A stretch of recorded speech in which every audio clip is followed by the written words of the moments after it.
merci à toi de prendre le relais. On va rester sur des questions quand même liées à la colonisation, mais de l'autre côté de l'Atlantique. Et tu as besoin de... J'aurais juste bien aimé montrer un ou deux trucs. Après, si ça se fait pas, c'est pas... On va faire ça. Eh bien, vas-y, commence. Oui. Et moi, je fais mais oui, ça va. Apparemment, ça marche avec le... Ok, mais merci beaucoup Antoine et merci tout le monde d'être là. Je vais continuer à parler de la colonisation, mais effectivement, vraiment dans une autre optique qui, à mon avis, est beaucoup moins alléchante que celle que vous venez d'entendre. Donc ça va peut-être être un peu décevant parce que c'est beaucoup moins belge déjà. C'est beaucoup plus global parce que je fais du droit international privé, donc je suis intéressée par les questions transnationales et beaucoup moins par les questions belges. Par ailleurs, c'est beaucoup plus épistémologique, c'est-à-dire abstrait, voir par les cheveux, que vraiment concret. Voilà, j'ai pas l'histoire du monsieur qui est venu raconter son témoignage, etc. C'est parce que ça correspond pas à l'approche décoloniale que je prends. Donc méthodologiquement, ça fait sens pour me protéger un peu. Donc le titre du paper, c'est pour une approche décoloniale du temps juridique. Et donc dans ce temps, on entend bien un accouplement de la notion de vérité et de mémoire et d'oubli. Hein. C'est une thick definition du temps. Et donc j'ai appelé ça enseignement des demandes autochtones pour les cours et tribunaux occidentaux. Alors des demandes autochtones, en plus celle que je regarde, c'est celle du Canada. Pourquoi celle du Canada? Pas spécialement parce qu'elles sont plus importantes que les autres, mais parce que c'est celle que je connais le mieux. Mais donc je voudrais quand même insister sur le fait que évidemment chaque peuple qui s'estime colonisé ou post-colonial peut voir l'objectif de la décolonisation au niveau global, au niveau transnational de manière différente. Et donc moi, ma vision, elle correspond plutôt à ce qui est revendiqué par les populations autochtones, disons dans les pays occidentaux. Donc typiquement le Canada, les US, l'Australie, la Nouvelle-Zélande et dans une certaine mesure aussi ce qui se passe en Amérique latine. Alors pourquoi est-ce qu'on parle de ce que les populations autochtones de ces pays pensent en Belgique? Je comprends, la question se pose. Mais en fait la réponse, elle se trouve dans ce qu'on appelle la théorie décoloniale, la decolonial theory, en vrai elle n'a pas de nom français encore, qui vient d'Amérique latine mais qui est utilisée aussi par des auteurs africains et qui vise à remettre en cause l'épistémologie du droit. Et là, j'aurais bien aimé vous montrer une quote. Je suis désolée, toi, tu l'as déjà vu une fois à une présentation. Mais donc, voilà, normalement, avec ça, ça devrait fonctionner. Donc, c'est juste parce que je préfère utiliser les mots typiquement des peuples qui se sentent colonisés ou post-colonisés plutôt que mes mots à moi. Voilà, super. Hein, et donc ici c'est un auteur africain qui décrit l'idée de la théorie décoloniale qui s'applique au droit et à toutes les disciplines scientifiques comme ceci. Donc il dit: le déni impérial de l'humanité commune à certains êtres humains a impliqué que leurs connaissances et leurs expériences, il insiste sur la double dimension de la connaissance et de l'expérience, les deux étant très divisés dans notre façon de penser, mais moins divisés dans d'autres façons de penser. Il dit: elles ont perdu leur valeur, leur vertu épistémique. Aujourd'hui, les descendants d'esclaves, les peuples déplacés, colonisés et racialisés sont entrés dans le monde académique, parce que c'est là qu'ils peuvent en fait avoir une voix et être pris au sérieux, proclamant haut et fort que leur vie est importante et qu'ils sont nés dans des systèmes de connaissances valides et légitimes, capables d'aider l'humanité, ça c'est aussi une dimension évidemment globale importante, à transcender le contexte épistémique actuel et crises systémiques, typiquement la crise climatique.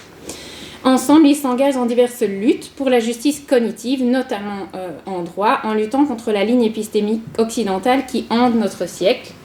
Alors, qu'est-ce que ça veut dire concrètement pour le droit ? Mais ça veut dire qu'on prend pour acquis que la façon dont le droit belge régirait les rapports transnationaux, c'est le cas de tout ce qui concerne la règle du droit international privé, aussi du contexte de la migration. Donc on prend pour acquis que ce qui est la manière dont le droit fonctionne dans ce cadre-là, elle reflète une façon de vivre, une façon de voir le monde occidental. Et que donc, qu'elle se présente comme neutre ou objective ou pas, finalement, c'est pas vraiment le propos. Son discours, il est uniforme parce que la loi se veut abstraite et générale. Et donc en faisant ça, elle impose une certaine vision universelle de voir le monde à tout le monde, et spécialement aux populations colonisées. Et donc l'idée de la théorie décoloniale pour le droit, c'est une demande d'inclusion d'une plus grande diversité de visions du monde et d'expériences individuelles et collectives. Évidemment, ça c'est problématique, les expériences individuelles et collectives, notamment dans l'appréhension des demandes des parties au procès. Et typiquement, en fait, les peuples autochtones peuvent se retrouver, j'ai oublié de mettre mon chrono, je vais le mettre et enlever 5 minutes. Les peuples autochtones peuvent en fait se retrouver en Europe et en Belgique dans des situations transnationales, surtout dans le cadre du contentieux transnational des droits de l'homme qui implique des sociétés transnationales, donc des multinationales, puisque les multinationales, dès que en fait, des peuples autochtones se voient reconnaître des droits de gouvernance personnelle, ben, ça peut être une mine d'or pour elles, puisqu'elles n'ont plus à passer par l'État pour pouvoir exploiter les terres autochtones. Elles peuvent directement faire des contrats privés avec ces sociétés. Et donc, dans ce cadre-là, le juge belge, si une multinationale qui a son siège en Belgique décide d'entrer dans des relations contractuelles avec un peuple autochtone, peut tout à fait être confronté à des demandes autochtones qui, du coup, revendiquent cette idée qu'en fait, le droit qui régit la société légitimement ne leur convient pas, ne correspond pas à la manière de vivre qu'ils ont perdue. Alors, là, j'en viens à l'argument temporel et qui est lié aussi à la question de la vérité et de la mémoire. Hein, c'est l'argument suivant donc, que j'essaye de développer dans le papier. C'est qu'une demande autochtone, quand elle est portée devant les tribunaux occidentaux, peut refléter une vision du monde et une expérience collective que la théorie moderne du droit ne permet pas de considérer, notamment eu égard à la conception juridique du temps qu'elle implique et qu'elle prend pour universel. Le droit, de la manière dont il se pense lui-même, ne pense pas que sa vision du temps est relative. En particulier, je tente de mettre en avant dans le paper le fait que dans la mesure où de nombreuses demandes autochtones contemporaines visent à faire revivre une manière d'exister précoloniale, mise à mal par le processus de colonisation, elles reflètent une temporalité spécifique, d'une certaine manière contractée entre le passé, le présent et le futur. Et donc ça, c'est une temporalité qui est distincte de la temporalité juridique moderne. Et pourquoi c'est un problème ? Mais c'est parce que puisqu'il y a ce décalage dans la définition des temporalités, il y a aussi une incapacité du droit, du juge, de saisir la signification de la demande. Alors tout ça, ça a l'air très abstrait. Donc ce que je fais dans le papier, c'est que j'utilise un cas réel. J'ai quelques petites images comme goodies, mais je dois bien dire que déjà c'est en noir et blanc, donc c'est moyen. Et en plus, ça n'aide pas vraiment à comprendre le cas, mais vous en avez peut-être déjà entendu parler. Parce que c'est un cas donc, qui s'appelle Rtunaxa, donc Tunaxa, comme ça s'écrit, contre Colombie-Britannique. Ça date de 2017, donc finalement c'est plus tout nouveau. Mais c'était vraiment un arrêt de principe au Canada qui a fait que le processus de réconciliation, qui est quand même beaucoup plus lent qu'en Belgique, 4 mois c'est pas beaucoup, eux ça fait 20-30 ans, mais donc ça a donné un coup d'accélération au processus de réconciliation parce que ça a fait un tollé au Canada, cet arrêt. Et c'est pour ça que j'ai vu même qu'il y a un étudiant à l'UCL qui a fait son mémoire sur ce cas-là, donc vraiment je vois l'impact aussi international de ce cas-là. Ce cas-là, donc, pourquoi est-ce qu'il a fait un tollé d'abord ? Parce qu'en fait, il a établi que tant que les populations autochtones du Canada ne se voient pas reconnaître en tant que nation, c'est-à-dire en tant que nation qui peuvent se gouverner elles-mêmes, tant qu'elles ne se voient pas se reconnaître ce droit-là par le Canada via la rédaction d'un traité, mais bon, il faut que le processus se passe, ça prend du temps, il faut que les parties soient d'accord, le Canada et les populations autochtones, et donc en l'occurrence, tant qu'elles ne sont pas dans cette situation où il y a un traité, les populations autochtones sont traitées par le droit comme n'importe qui d'autre, et que dans cette mesure-là, quand les populations autochtones veulent défendre leurs droits, elles doivent passer par le droit normalement applicable. En l'occurrence, ici, les Rtunaxa, qui n'ont toujours pas de traité d'ailleurs avec le Canada à ce stade-ci, alors que ça fait quand même quelques années, dans ce cas-ci, les Rtunaxa ont en gros invoqué la violation de leur liberté de religion dans un cas où il y avait une énorme station de ski qui devait être construite sur leur terre sacrée. Leur terre était sacrée parce que c'est là qu'il y avait les grizzlies qui habitaient, et donc l'esprit du grizzly bear vivait en eux, et ça donnait un sens au rituel qu'ils faisaient, sachant que les spiritualités autochtones sont largement basées sur ce rapport à la terre, aux animaux, à la nature, et que donc c'est pas comme notre Dieu qui est très abstrait et qui fait que finalement il est là quoi qu'on fasse. Là il y a vraiment cette idée qu'en fait on peut enlever Dieu si on désacralise une terre. Et donc dans cette mesure-là, dans ce cas-là, les Rtonara sont passés par 20 ans de négociations avec l'État. Finalement, l'État a quand même signé le contrat de station de ski avec cette société pour finalement, by the way, ne jamais le faire, pour d'autres raisons économiques. Et la Cour suprême, donc, qui a été confrontée à cette question, a dit que dans ce cas-ci, il n'y avait pas de traité, tant pis pour les Rtonara, donc leurs droits autochtones spéciaux ne pouvaient pas être protégés, et que par ailleurs la liberté de religion n'était pas protégée parce que la liberté de religion canadienne protège les rituels et les croyances, mais pas l'objet des rituels et des croyances. Donc en l'occurrence ici, une terre. Donc, c'est ça qui a fait trembler tout le Canada. J'ai de la chance, j'étais là-bas à ce moment-là, donc j'ai saisi l'opportunité. Et aussi pour avoir accès à l'avocat, etc. Mais moi, ici, c'est quelque chose d'autre qui m'intéresse. C'est précisément la temporalité de cette demande qui reflète, à mon avis, un contexte plus large. C'est-à-dire que cette demande-là, ce cas-là, reflète une temporalité autochtone qui n'est pas prise en compte dans le cas. Et donc, je vais dire un mot là-dessus, parce que je préfère me concentrer sur le cas et un peu moins sur l'analyse. Puisque l'analyse, j'aimerais l'adapter aussi en fonction de ce qui est dit par ailleurs par les autres intervenants. Mais je veux essayer de faire passer le message qu'il y a vraiment une différence de temporalité. D'accord ? Donc c'est ça mon objectif ici. Et donc, dans ce cas-là, ce qui s'est passé en fait, et ce qui a gêné la Cour suprême, et elle l'a dit dans un paragraphe qui ne faisait pas partie du dispositif de sa décision, c'était la manière dont les choses se sont déroulées. Alors, comment est-ce que les choses se sont déroulées ? En fait, au début, quand la société privée, la multinationale et la province de Colombie-Britannique ont dit « on veut faire cette station de ski sur votre terre sacrée », qu'est-ce que vous en pensez ? On peut vous donner de l'argent, on peut vous donner des avantages, etc. Les Rtonara, via leurs représentants reconnus par l'État, ont dit on ne sait pas. Alors pendant 15 ans, ils ont dit peut-être oui, peut-être non, donnez-nous ça, oui, on ne sait toujours pas, il nous faut plus. Et à un moment, il y a un aîné, donc c'est quelqu'un qui est reconnu comme très important comme possesseur de la vérité des populations autochtones, qui a dit non, en fait, moi maintenant, je viens d'avoir cette voix du grizzly bear qui me dit qu'en fait, il n'y a rien qui peut être fait sur cette terre. Que si on met quoi que ce soit sur cette terre, il va s'en aller, et alors tous nos rituels, tout ce qui donne sens à notre vie, puisqu'ils ont vraiment une ontologie spirituelle basée sur la spiritualité, va disparaître. Et donc pour lui il a dit comme ça à la Cour, c'est une question de vie ou de mort. Et qu'est-ce que ça veut dire ça pour une population autochtone ? Et là j'utilise le philosophe éthique Jonathan Lear, qui est américain. Qu'est-ce que ça veut dire, c'est une question de vie ou de mort ? Mais ça veut dire qu'en fait, dans ce cas-ci, si on enlève cette sacralité, on tue la façon d'être autochtone. La façon d'être des Rtonara. Ça ne veut pas dire que les Rtonara vont tous mourir, mais ça veut dire qu'ils vont survivre. Ils vont arrêter de vivre.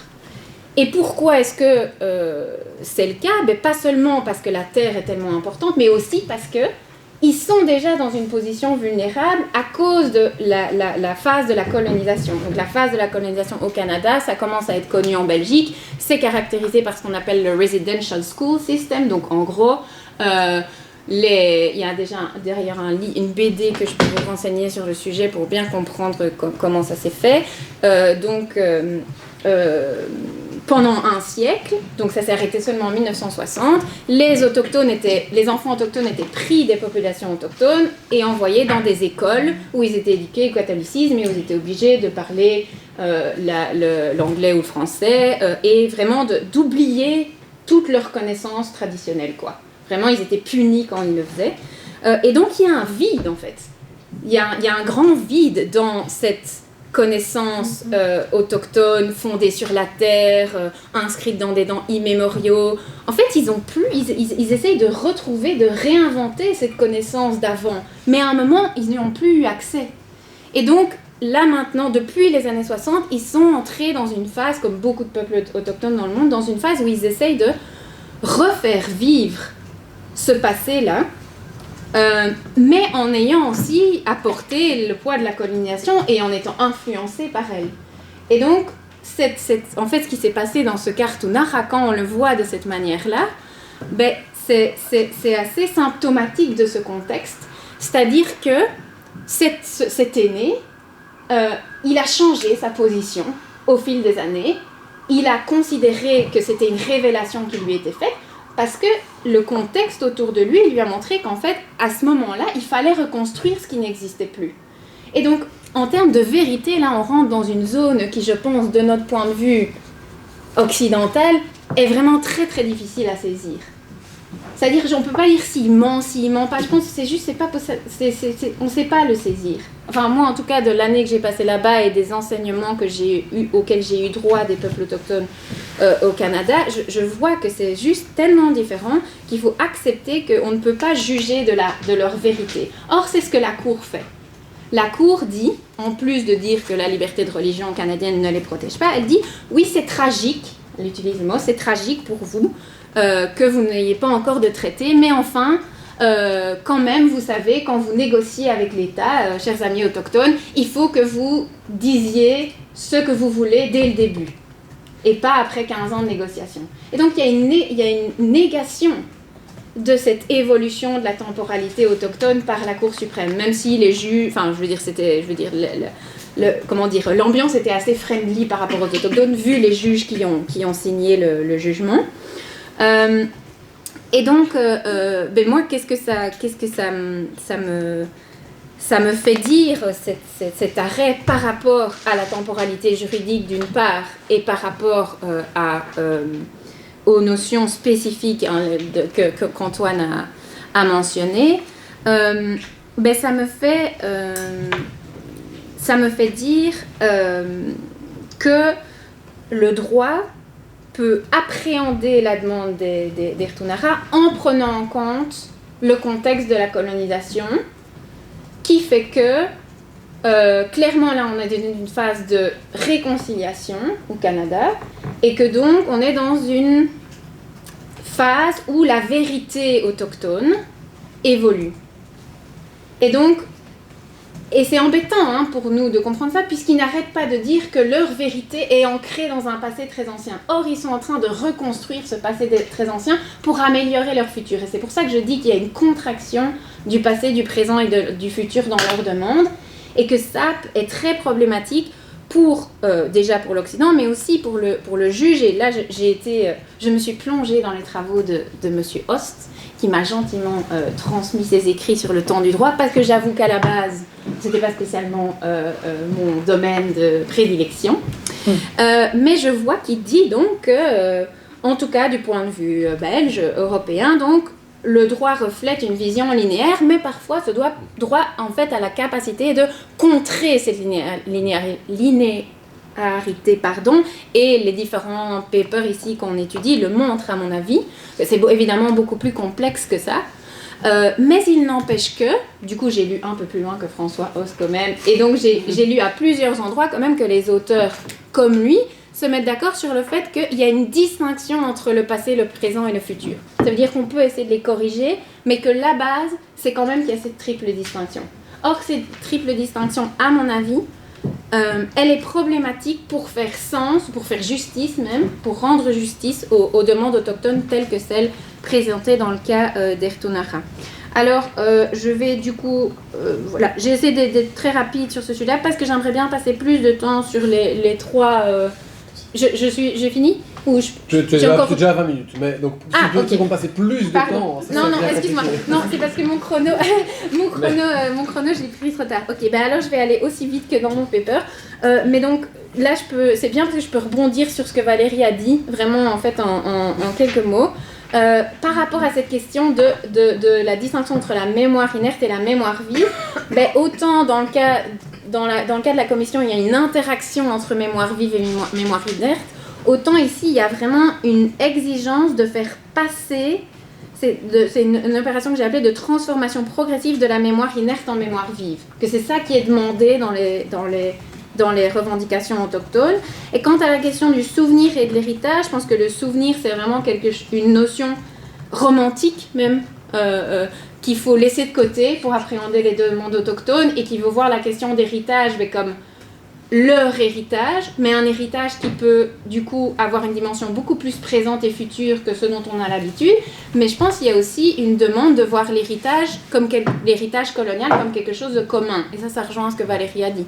C'est pas juste eux qui se sont fait coloniser, c'est aussi d'autres gens qui les ont colonisés. C'est nous qui vivons dans un contexte, comme certains auteurs ont dit aujourd'hui, d'hypercolonialité ou de colonialité globale, caractérisée par les idées des modernes.